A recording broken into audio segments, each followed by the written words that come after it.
the splendor of the King, clothed in majesty. Let all the earth rejoice, all the earth rejoice. He wraps himself in light, and darkness tries to hide, and trembles at his voice, trembles at his voice. How great is our God? Sing with me, how great is our God, and oh, we'll see how great is our God.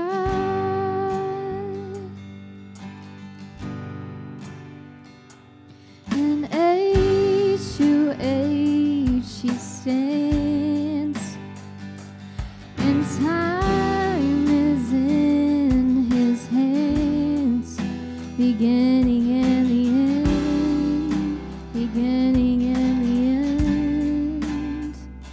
The Godhead three in one, Father, Spirit, Son, the Lion and the Lamb, the Lion and the Lamb. How great is our God? Sing with me, how great is our God, and oh, we'll see how great is our God.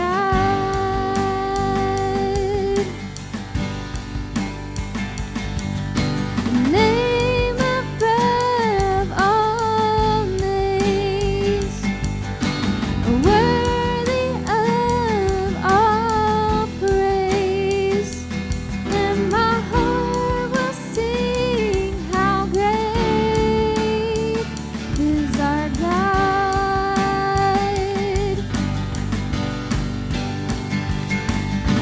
Name above all names, worthy of all praise, and my heart will sing how great is our God.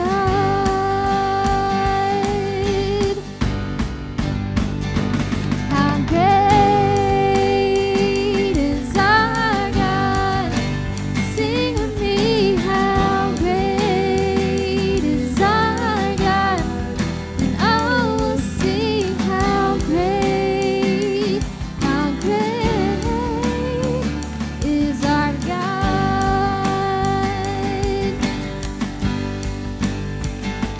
How great is our God?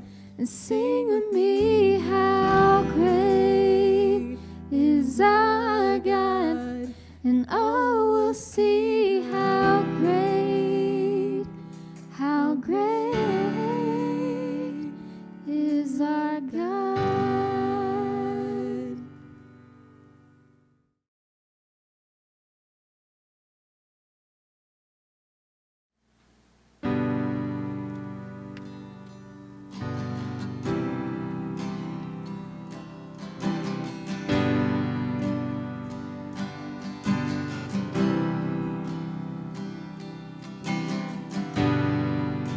Worthy of every song we could ever sing, worthy of all the praise we could ever bring, worthy of every breath we could ever breathe. We live for you.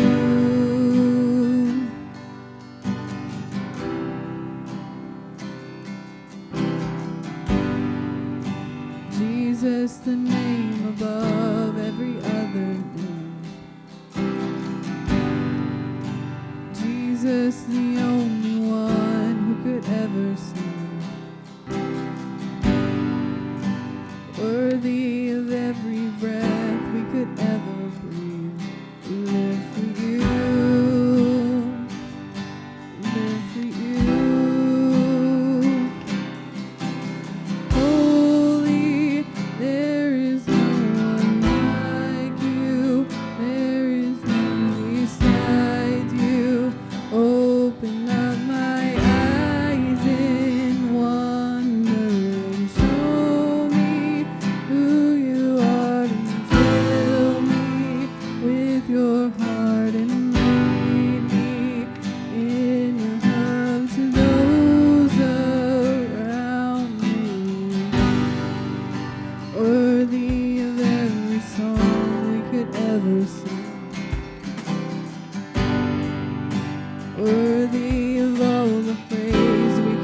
Hi everyone, welcome to another week of worship. I'm Alex. Thank you so much for joining us.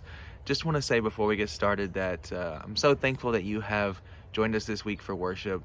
I hope you know that you are loved and appreciated, respected, and welcomed here at the Wesley Foundation. This week we're going to be talking about forgiveness. But before we do, a couple of announcements. All right, announcement 1. We are going to continue in our worshiping format as is through the end of the semester. So I know that you guys are, a lot of you are moving home after next week, and that's cool. For those of you who are still in Bowling Green, we're still going to be doing worship at the Wesley the way we're doing it now, where we're pre-recording these messages, we're putting them with music and uploading them to YouTube and watching them together at the Wesley and doing discussion. After the semester officially ends, we're going to take a break from doing weekly worship, but we will be putting out videos about devotionals or discussions that you can follow along with us on social media or YouTube. Next, we're still going to be doing missional communities over winter break. Some of those are going to be moving to Zoom only. Some of those are going to function as is. I would highly recommend that you get with one of our student leadership team members and find a group that fits for you, that works with your schedule for winter break. And if there isn't one, reach out to me and maybe we can start one for you. Third, for the spring semester, we are hoping to move back toward a live worship experience.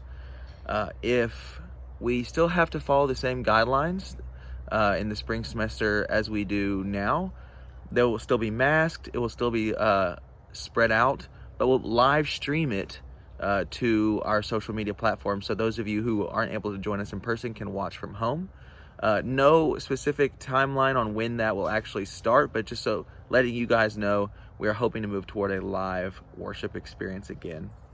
Also, we are going to be going back to Camp Lucon in the spring, so keep that on your radar. If you have any friends who are going to be starting school in the spring semester, give them a shout, see if they want to check out what we're doing at the Wesley Foundation. We'd love to see them and love to have them. After worship tonight, we're going to be having s'mores, so make sure that you don't leave after discussion until you grab a s'more, if that's what you're into. Alrighty, that's enough announcements for today. Let's get into the message, forgiveness. All right, if we were doing worship the way that I think we all hope we would be able to, or we're in the building together, this is the part where I would show a clip from a popular movie that's going to work with the message for tonight. But I think I'm going to treat you guys to a retelling of the movie. And so we'll start. A young lion watches as his father is trampled by wildebeests in a ravine. As he cries and mourns over the death of his father, his uncle, also a lion, approaches him and tells him that it was his fault. It was the son lion's fault that his father died. And we, the audience, know that that's not true, but the young baby lion doesn't know, and being impressionable and young, is overcome by guilt and flees, leaving behind his family and his friend and everything he knows. We cut to a few years later, after some mini adventures with a prairie dog and a warthog and many disgusting scenes of them eating bugs, to the now young adult lion who is met by a young adult lion who he knew from his past. And she begs him to come home, return to her family, and reclaim his birthright as the leader of their clan, their tribe, their pride. The young adult lion, he has mixed emotions because he harbors all this guilt inside and fear about what he did in his past, and he knew that he was not going to be able to face the guilt and shame of returning home. But she and his ghostly spirit lion dad convince him to face his fears, to confront his guilt, to forgive himself, and to move forward, to return to Pride Rock and become the Lion King. So, if you don't know, that movie is called The Lion King, and the central message that I want to convey from that retelling of the movie is about facing your inner guilt, facing your shame, forgiving yourself, and moving forward. So what does forgiveness really mean? Well, if you look back at the way that the Bible was translated, if you go back and look at the word forgiveness, in Greek, the word is aphesis, and that means release. So just for a second, let's not make it any more complicated than that. Release. To forgive means to choose something or someone that you've been holding in your debt, you've been holding in resentment or bitterness, and you release it. You release that person. You release yourself. Forgiveness is not calling something that someone else did or what you have done immoral or destructive. It's not calling that okay.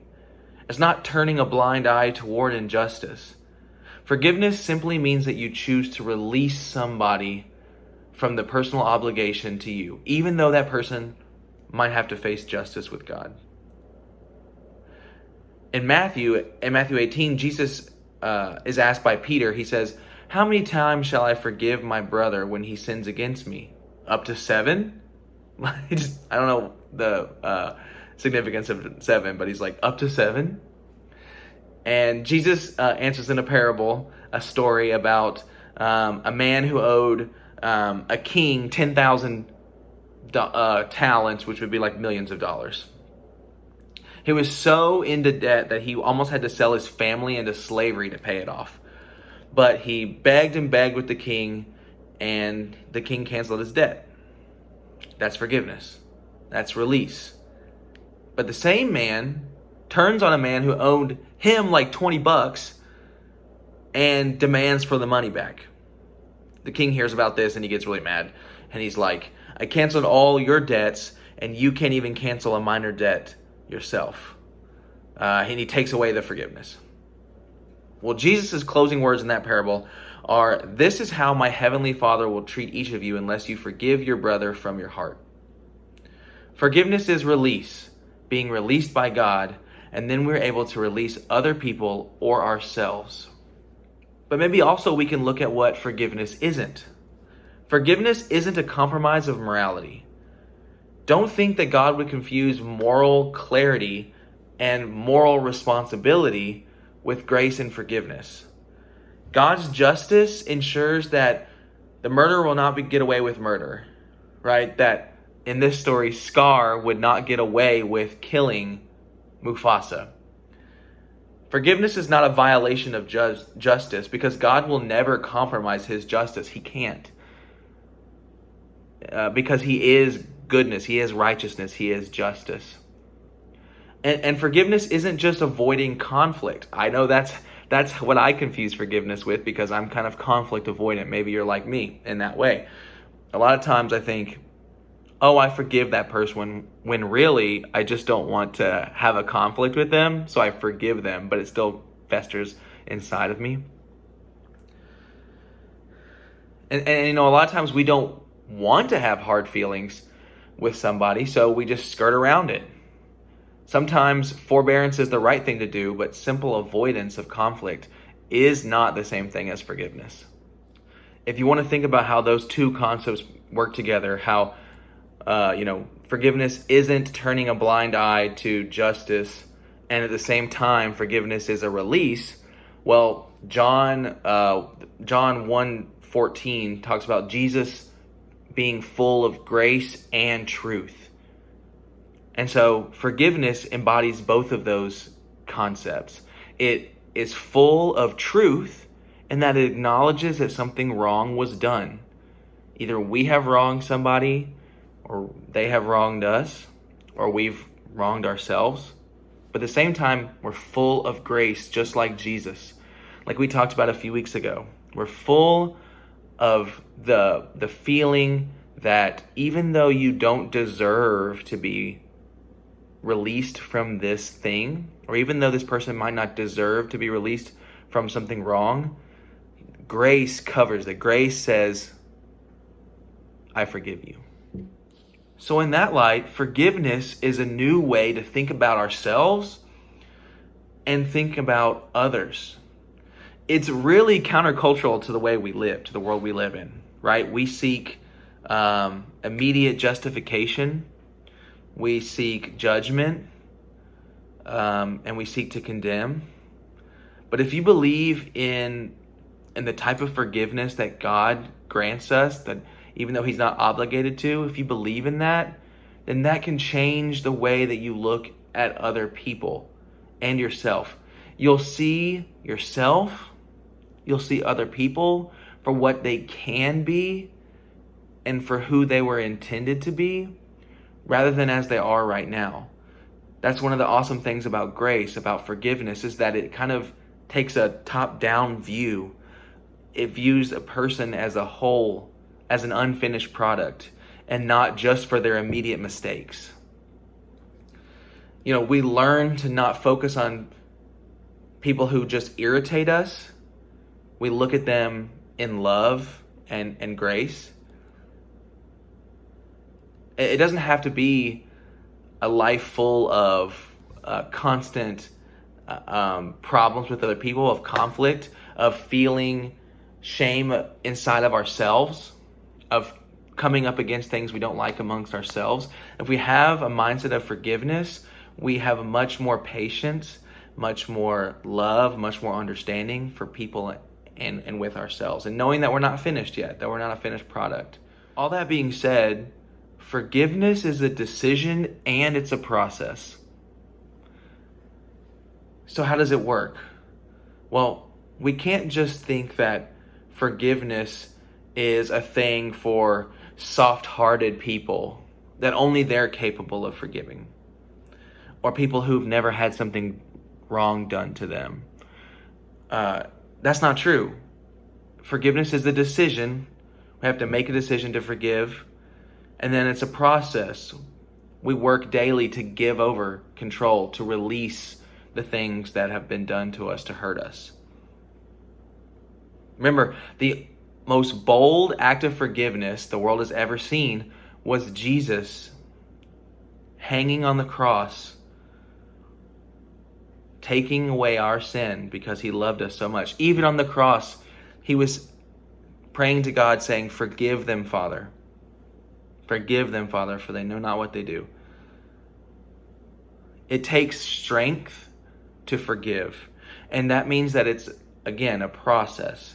It's like lifting weights.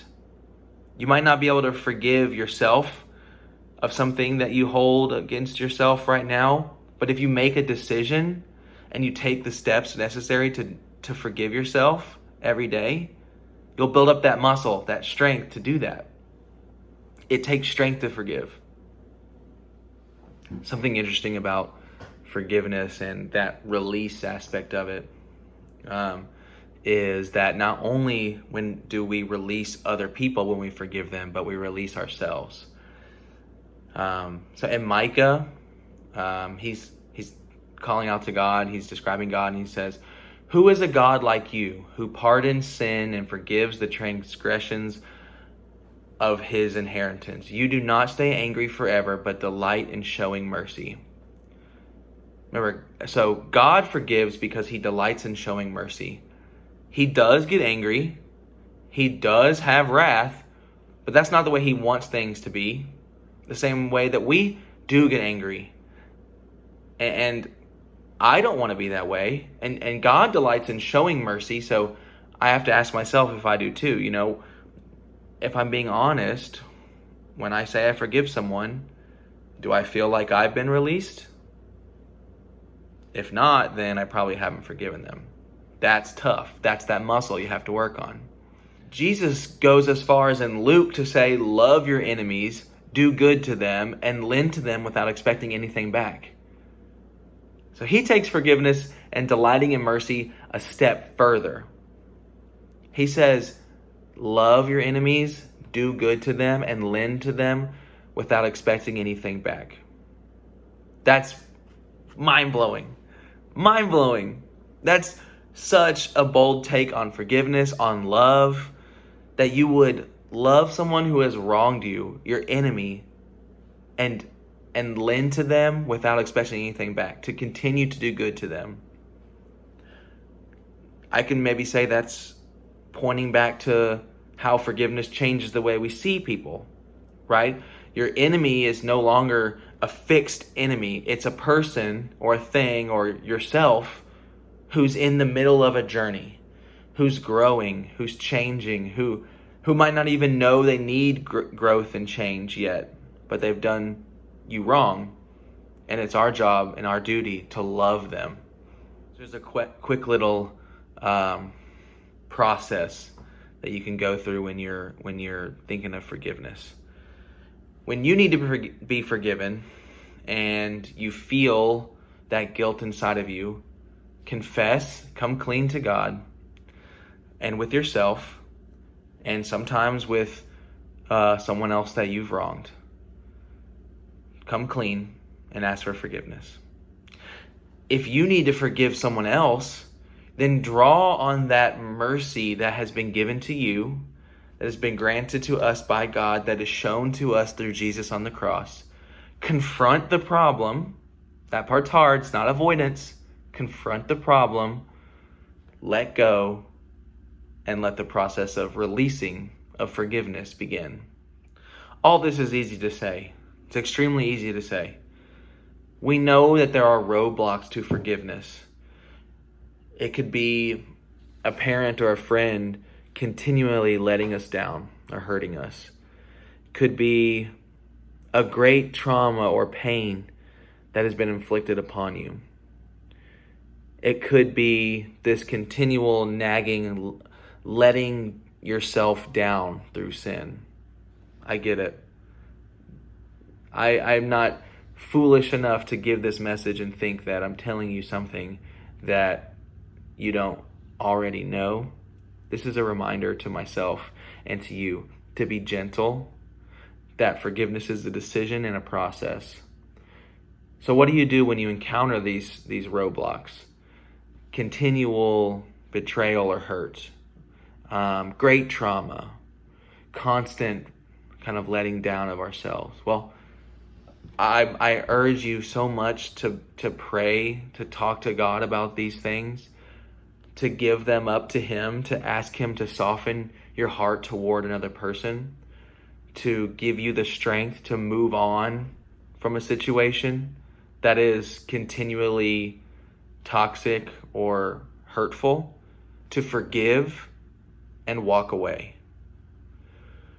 and to give grace and then leave. We love our enemy as ourself, but that doesn't mean that we have to continue to stick around and be a punching bag. Okay? So there can be forgiveness and there can be removal from a situation. And the same is true with ourselves. If you're constantly struggling with a particular type of sin, you can forgive yourself, but you can also have the strength to ask yourself to move forward, to move on from that. And sure, you're going to mess up, but that's where grace comes in. That's where the gentleness of viewing yourself as an unfinished product gives you the strength to keep going and not get caught up in a minor mistake. That's how God sees us. That's what Jesus gave His life to give us. Let's not throw that away by saying that we have better judgment than Jesus. Let's not hold ourselves and others to such a standard, to hold wrongs against them